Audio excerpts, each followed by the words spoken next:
Hello and welcome to PMIS Academy. Today we'll analyze important newspaper articles of 11th December 2025. Please note you can download the PDF version of today's newspaper analysis by clicking the link given in the comment section. This is the list of the topics that we'll be covering from today's newspaper. The first topic is about Monroe Doctrine. वैसे news 4-5 दिन पुराना है, लेकिन आज इसको हम लोग देखते हैं इंटरनेशनल रिलेशंस पर्सपेक्टिव से इम्पोर्टेंट हो सकता है। नॉट डायरेक्टली बट इनडायरेक्टली आप इसका कहीं रेफरेंस दे सकते हैं और इस तरीके से अपने आर्ग्यूमेंट एक दो पॉइंट्स में बिल्ड कर सकते हैं। तो समझते हैं क्या है मोनरो डॉक्ट्रिन। काफ़ी पुराना डॉक्ट्रिन है, ये 200 साल पुराना डॉक्ट्रिन है, वापस से न्यूज़ में आया है। प्रीलिम्स में भी इससे रिलेटेड प्रश्न पूछे जा सकते हैं। तो this topic is going to be important from our syllabus GS paper 2 international relations point of view. सबसे पहले समझते हैं व्हाट इज मोनरो डॉक्ट्रिन। देखिए, President James Monroe of the US had brought Monroe Doctrine as part of his foreign policy in 1823. Monroe Doctrine के दो की points हैं। पहला, European powers like Britain, France, Spain were now not allowed to interfere in the western hemisphere. Western hemisphere से यहाँ सीधा सीधा हमारा मतलब है American continents, north America and south America. वहाँ पे अब यूरोपियन पावर्स कोलोनाइज नहीं कर सकते थे किसी देश को। ऐसा अमेरिका ने फॉरेन पॉलिसी अडॉप्ट की अंडर मोनरो डॉक्ट्रिन। अमेरिका ने अडॉप्ट किया ये Monroe doctrine with the idea कि अगर यूरोपियन पावर्स वेस्टर्न हेमिस्फेयर के किसी भी देश को कोलोनाइज करते हैं तो it will be considered as threat to sovereignty of America also. तो वेस्टर्न हेमिस्फेयर में यूरोपियन पावर्स अब कोलोनाइजेशन नहीं करेंगे। Otherwise you know that European powers like Spain, France had colonized several countries of America, especially Southern America. और इसके बदले में when European powers will not interfere into the western hemisphere या on American islands, तो उसके बदले में America will also ensure it's neutrality. America will also not interfere into European internal affairs और वॉर्स। हम भी तुम्हारे मामले में दखल नहीं देंगे और तुम भी हमारे मामले में दखल नहीं दोगे। That was the key idea of Monroe doctrine. इसके पीछे का मकसद क्या है? मकसद जैसा कि मैंने आपको बताया, प्रिवेंट यूरोपियन कोलोनाइजेशन। ज़्यादा से ज़्यादा यूरोपियन कंट्रीज जो हैं वो अब अमेरिका को खाली करें, उनका कोलोनाइजेशन या इन्फ्लुएंस ऑन अमेरिकन रीजन वो कम हो। क्योंकि देखिए, पूरी दुनिया को इन यूरोपियन कंट्रीज ने, मेनली ब्रिटेन, फ्रांस जैसे देशों ने कोलोनाइज किया हुआ था। अब अमेरिका चाहता था कि कम से कम कुछ एक ऐसा एरिया हो जहाँ पे इन यूरोपियन पावर्स का इन्फ्लुएंस ना हो। वो एरिया खासकर अमेरिका के आसपास के देशों में यूरोपियन पावर्स का इन्फ्लुएंस ना हो। तो America was now rising as a country, it wanted to assert its power. But आप जब धीरे धीरे राइज करते हैं तो सीधा सीधा आप जाकर के पूरे शहर में आप अनाउंसमेंट नहीं करते थे कि I am the new boss. आप पहले अपने मोहल्ले में अपने पावर को असर्ट करने की कोशिश करते हैं, अपने लोकल रीजन में अपने पावर को असर्ट करने की कोशिश करते हैं। यही कर रहा है America with its Monroe doctrine कि यूरोपियन पावर्स को यहाँ आने नहीं देंगे और अब वेस्टर्न हेमिस्फेयर यानी कि American continents, northern and southern American continents would be under influence of America. That was the objective of America with its Monroe doctrine. तो एक तरीके से आप कह सकते हैं कि America foreign policy developed under Monroe doctrine was an attempt to informally colonise the western hemisphere या अमेरिकन कॉन्टिनेंट्स। इनफॉर्मली, जैसे ब्रिटेन ने फॉर्मली भारत को कोलोनाइज कर दिया, इस तरीके का कोलोनाइजेशन नहीं, बट इनफॉर्मली अपना स्फीयर ऑफ इन्फ्लुएंस पूरे वेस्टर्न हेमिस्फेयर में बनाए रखें, अमेरिकन कॉन्टिनेंट्स पे बनाए रखें और यूरोपियन पावर्स के इंटरफेरेंस को रिस्ट्रिक्ट करें। That was the goal of America under Monroe doctrine. आप एक अगर देखें इस मोनरो डॉक्ट्रिन को तो आप कोलोनाइजेशन के नजरिए से देख सकते हैं कि America wanted to restrict European colonial masters in Western Hemisphere and it wanted to informally colonize American continents. एक नज़रिया ये हो सकता है। दूसरा आप ये कह सकते हैं कि वो दौर था जब nationalism was on the rise. दुनिया के सारे देश अपने अपनी इन्फ्लुएंस को बढ़ाना चाह रहे थे और अपने इंटरेस्ट को अकेले फोकस कर रहे थे। नेशनलिज्म का मतलब ही होता है एक कि when you are focusing solely on your own interest of your own nation. So that was the time of nationalism on the rise. और अब अमेरिका चाहता था कि दुनिया के देशों के साथ बहुत ज़्यादा इंटरेक्शन ना हो, क्योंकि इंटरेक्शन से क्या होगा, कोलोनाइजेशन का खतरा रहता है। तो हर देश अब अपने अपने एरियाज में अपने इन्फ्लुएंस को प्रैक्टिस करे, should not interfere into other regions of the world. तो वो दौर था राइज ऑफ नेशनलाइजेशन का, नेशनलिज्म का मैं कह सकता हूँ। लेकिन धीरे धीरे धीरे धीरे दुनिया वापस से इंटीग्रेट होने लगी, ट्रेड और बढ़ा, इंटरकनेक्टेडनेस बढ़ी, ग्लोबलाइजेशन बढ़ने लगा। तो इंटरडिपेंडेंस के कारण फिर ये जो excessive emphasis on nationalistic tendencies हैं वो धीरे धीरे टोन डाउन होने लगी। और साथ ही साथ अमेरिका ने भी अपना स्टैंड ऑन मोनरो डॉक्ट्रिन थोड़ा सॉफ्ट करना शुरू किया और फिर से यूरोपियन पावर्स के साथ, ब्रिटेन फ्रांस के साथ ट्रेड और उनकी कंपनियों को अमेरिका में अलाउ करना to start and operate businesses, ये सब शुरू किया। तो मोनरो डॉक्ट्रिन तो एक तरीके से आप कह सकते हैं कि आयरन कर्टेन बनाने की कोशिश की गई between America and American continent and rest of the world, या western hemisphere and eastern hemisphere. लेकिन with time America softened its stand on Monroe doctrine. 1991 के बाद से जब कोल्ड वॉर खत्म हो गया, world enter into the phase of hyper globalization, global trade. तो इसके साथ ही आप कह सकते हैं कि मोनरो डॉक्ट्रिन पूरी तरीके से खत्म हो गया। America itself was the champion of the idea of multilateralism, globalization, hyper mobilization, free movement of ideas, goods, people, trade. America के ही इंसिस्टेंस पे डब्ल्यूटीओ बनाया गया।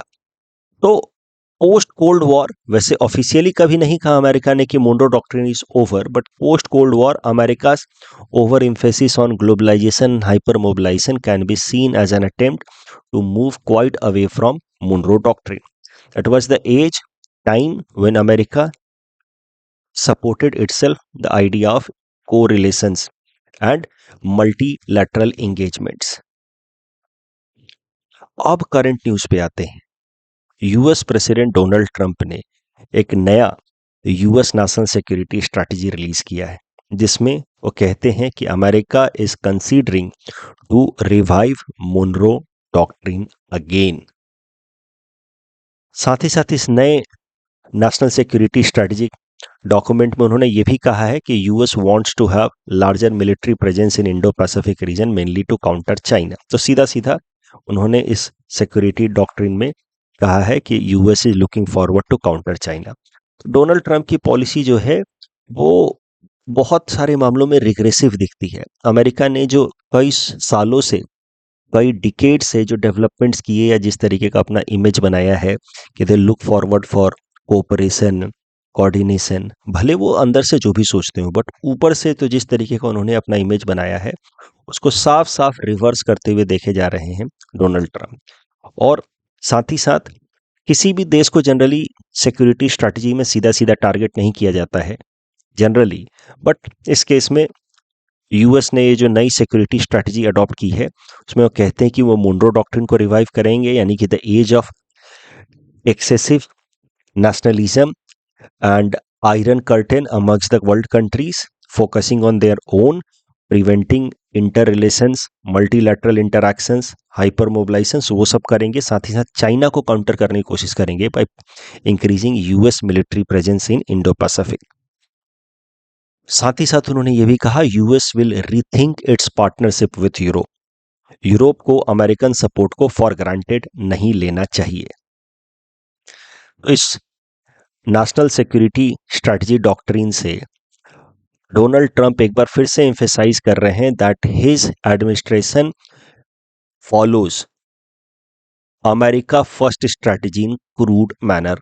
डोनाल्ड ट्रंप से पहले भी जो प्रेसिडेंट थे they also followed America first. दुनिया का हर देश अपने नेशनल इंटरेस्ट को आगे रखता है, but Donald Trump in a very crude manner, hard core manner follows America first strategy. हमारा इंटरेस्ट पूरा होगा तो ठीक है, otherwise we do not believe in any traditional allies, कि हम लोग बहुत ट्रेडिशनली काफ़ी लंबे समय से अलाइज हैं। We does not believe in such kind of ideas. He openly manifest such ideas कि जो उसके नाटो अलाइज हैं यूरोप के अंदर, they should not take American support for granted. तो देखिए, Donald Trump simply believes in quid pro quo, मतलब जब मैं तुमको सपोर्ट कर रहा हूं तो तुम सीधा सीधा मुझे सपोर्ट करो। Don't vacillate between US on one side and Russia and China on the other side. सीधा सीधा हमारा साथ रहो, हमारा जूनियर पार्टनर बन के रहो। That is a attempt. तो अगर डोनाल्ड ट्रंप की ये न्यू स्ट्रैटेजी देखी जाए, where he is invoking Monroe doctrine, तो एक तरफ he is emphasizing that we follow America first strategy, दूसरे तरफ he is trying to pressurize Europe.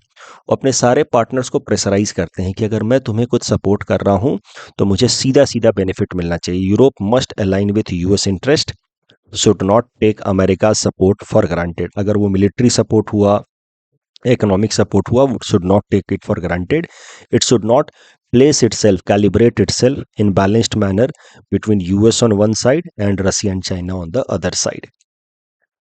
Bharat की बात की जाए तो इस डॉक्ट्रिन में भारत के लिए क्या कहा गया है?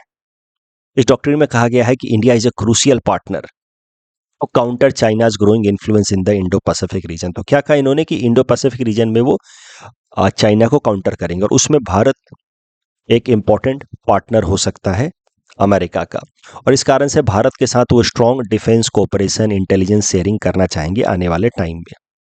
तो एक तरफ से देखा जाए, अगर सुपरफिशियल इवैल्यूएशन किया जाए तो ये डॉक्ट्रिन कहता है कि भारत के साथ अमेरिका अपने डिफेंस इंटीग्रेशन को मजबूत करना चाहता है, बट डीपर एनालिसिस से हमें यह पता चलता है कि America is looking forward to implement its bait and bleed policy in more concrete manner, that too between India and China. America की स्ट्रैटेजी ये रहती है कि किसी दूसरे देश को अगर चैलेंज करना है, काउंटर करना है, नीचे गिराना है, तो उसके क्लोज कॉम्पिटिटर को प्रमोट करना शुरू करो और दोनों को आपस में लड़ाओ। एक को बेट करो और फिर दोनों को ब्लीड कराओ। So clear cut we can see here that for Trump India matters only for Indo Pacific security. या सरल शब्दों में कहें तो for Trump India matters only regarding countering China, nothing else. He does not see India and US relation in independent manner. He sees India-US relation through the prism of China, growing influence of China in Indo-Pacific region. So this is the clear-cut example of bait and beat policy. देखिए, Donald Trump में जो भी खराबियां हो, कमियां हो तो हैं ही, लेकिन एक हंसी मजाक में मैं बस ऐसे कह रहा हूँ। एक अच्छी बात है कि ये इंसान सारी बात एकदम सीधी सीधी कर देता है, जो है सो है, बात खत्म। ऐसा ही है, मुझे इंडिया से दोस्ती करनी है डिफेंस फील्ड में ताकि मुझे चाइना को काउंटर करना है। नो गोल्ड प्लेटिंग या शुगर कोटिंग कि India is a prized ally, we have been traditional ally, nothing like that. It talks straightforward. ये एक बात है, बट पॉइंट्स आपको आई होप मिल गए। इंडिया यूएस रिलेशंस पे आप आंसर जब लिखेंगे तो आप कहेंगे कि the new security strategy doctrine highlights that the current administration of US sees India US relation through the prism of China। ऐसा कुछ आप आर्गुमेंट लिख सकते हैं while framing your answer। इस टॉपिक के बेसिस पे ये प्रीलिम्स प्रैक्टिस क्वेश्चन है। Please attempt this question and submit the answer in the comment section. Next topic is about World Inequality Report 2026. Important from our syllabus GS paper 3 Indian economy point of view। देखिए, world inequality report publish करता है एक agency जिसका नाम है world inequality lab. It is a research organization based at Paris School of Economics. ऐसा annually नहीं आता, ये इसके जो मेन रिपोर्ट्स होते हैं 2-2, 3-3 साल में एक बार आते हैं मेन रिपोर्ट्स। छोटे छोटे रिपोर्ट्स आते रहते हैं एनुअली। तो इस कारण से world inequality report of 2026 is important. ये हर बार नहीं आते, हर साल नहीं आते इस तरीके के डिटेल रिपोर्ट। तो प्रीलिम्स पर्सपेक्टिव से आपको याद रखना है, वर्ल्ड इनइक्वालिटी रिपोर्ट कौन पब्लिश करता है? World inequality lab based at Paris School of economics. इस रिपोर्ट में होता क्या है? इस रिपोर्ट में पूरे दुनिया भर में अलग अलग देशों के अंदर income as well as wealth inequality का ट्रेंड क्या है उसको मेजर करने की कोशिश की जाती है। साथ ही साथ जेंडर बेस्ड इनइक्वालिटी को भी मेजर करने की कोशिश की जाती है। देखिए, इनकम इनइक्वालिटी का मतलब कि आप आज के टाइम में कितना पैसा कमाते हैं मान लीजिए आप अगर आज कमाते हैं 1 लाख रुपए, मैं कमाता हूं 5 लाख रुपए साल का, तो मेरे और आपके बीच में इनकम इनइक्वालिटी है 4 लाख रुपए का। लेकिन अगर मेरे पास खानदानी प्रॉपर्टी है 50 लाख की और आपके पास खानदानी प्रॉपर्टी है सिर्फ 10 लाख की, तो मेरे और आपके बीच में वेल्थ इनइक्वालिटी होगी 40 लाख की। तो that is the difference. I hope you already understand difference between wealth and income inequality. तो income basically focuses on the current earning status and wealth focuses on the generational earning that a person has। कुछ generation से जो उसके परिवार ने उसके लिए earning की है या वो खुद कर रहा है। तो ये दोनों wealth inequality and income inequality दोनों मेजर करने की कोशिश करता है। पूरे दुनिया भर में एक ट्रेंड आपको देखने को मिलेगा कि वेल्थ इनइक्वालिटी इज स्टार्कर। दुनिया भर का अगर रिपोर्ट देखा जाए, ग्लोबल ट्रेंड देखा जाए, तो दुनिया के जो टॉप 10% लोग हैं, टॉप के रिच 10% लोग हैं, उनके पास दुनिया का 75% वेल्थ है, जबकि बॉटम 50% लोगों के पास दुनिया का सिर्फ 2% ही वेल्थ है। इनकम की बात की जाए तो दुनिया के जो टॉप 10% लोग हैं वो 53% इनकम करते हैं, बॉटम 50% जो लोग हैं वो 8% इनकम करते हैं। तो वेल्थ इनइक्वालिटी हमेशा ही ज़्यादा होती है इनकम इनइक्वालिटी के तुलना में। इसके पीछे का कारण है कि पास्ट जनरेशन्स में जो एक्सप्लॉयटेशन किया गया है पुअर का, और उस एक्सप्लॉयटेशन की मदद से जो रिच ने वेल्थ एक्यूमुलेट किया है, वो कारण है कि सम पीपल या some families are very very rich. तो पिछले कुछ सेंचुरीज का, कुछ जनरेशन्स का जो एक्सप्लॉयटेशन है वर्कर क्लास का बाय द कैपिटलिस्ट क्लास, जैसी बातें मार्क्स भी कहते हैं, कार्ल मार्क्स, उसके कारण आपको दिखेगा कि वेल्थ इनइक्वालिटी ज़्यादा है। जिसने खानदानी पैसा इकट्ठा कर लिया। अब आप आज कितनी भी मेहनत कर लें, आप गरीब परिवार से आते हैं, आप मेहनत करेंगे तो आप अपनी इनकम ही तो बढ़ा सकते हैं। लेकिन आप इनकम इनक्वालिटी को कम करने के बावजूद भी मेहनत करके वेल्थ इनक्वालिटी को कैसे कम करेंगे, क्योंकि वो जनरेशनल एक्सप्लॉयटेशन का नतीजा है वो वेल्थ गैप। जिसके पास खानदानी या 500 एकड़ जमीन है, तो अब उसके पास वैसे ही 500 करोड़ रुपए हैं। आप खूब मेहनत भी करेंगे, आप मेहनत करके 50 लाख 1 करोड़ रुपए साल का कमाएंगे भी, तो भी ठीक है, उसका करंट इनकम आप क्या बराबर हो सकते हैं, आप इनकम इनइक्वालिटी को मेकअप कर सकते हैं, लेकिन वेल्थ इनइक्वालिटी को, जो जनरेशनल एक्यूमुलेशन ऑफ वेल्थ से आया, वो कैसे मेकअप करेंगे आप। और पूरे दुनिया भर में आपको देखने को मिलता है कि wealth inequality is wider than income inequality. यानी कि जो गरीब बैकग्राउंड के लोग हैं वो मेहनत कर रहे हैं, लेकिन फिर भी उनके और अमीरों के बीच में, जो जनरेशनली रिच हैं, उनके बीच में अभी भी गैप बहुत ज़्यादा है। और इसी कारण से एक इकोनॉमिस्ट हैं थॉमस पिकेटी, उनको मॉडर्न डे मार्क्स भी कहा जाता है, because he wants to revive Marxist idea in modern context. उन्होंने भी बुक लिखी है कैपिटल। मार्क्स ने लिखा था 10 कैपिटल, वैसे ही थॉमस पिकेटी की बुक है कैपिटल। देयर ही सजेस्ट कि every governments across the world should also apply some wealth tax. जैसे आपकी 500 एकड़ की जमीन है तो आपको हर साल थोड़ा टैक्स देना चाहिए, wealth tax, apart from income tax. होता क्या है, जनरली दुनिया भर की सरकारें इनकम टैक्स लगाती हैं, वेल्थ टैक्स नहीं लगाती जनरली। आपके पास खानदानी संपत्ति है तो है, जमीनें हैं तो हैं, उस पर आपको हर साल टैक्स नहीं देना होता। आप इस साल जितना इनकम करते हैं उस पर टैक्स देना होता है। तो इनकम तो वैसे भी जो गरीब आदमी है, गरीब परिवार से आ रहा है, वो मेहनत करके अपनी इनकम बढ़ा रहा है, आप उस पर टैक्स ले लेते हैं 30-30%। तो जो जनरेशनल गैप है, वेल्थ इनइक्वालिटी है, उसको रिड्यूस करने में कहीं भी इनकम टैक्स बहुत ज़्यादा हेल्पफुल नहीं होता है। Wealth tax could be helpful. इससे फ़ायदा क्या होगा, जो जनरेशनल इनइक्वालिटी है वो कम होगी थोड़ा बहुत वेल्थ टैक्स लेने से।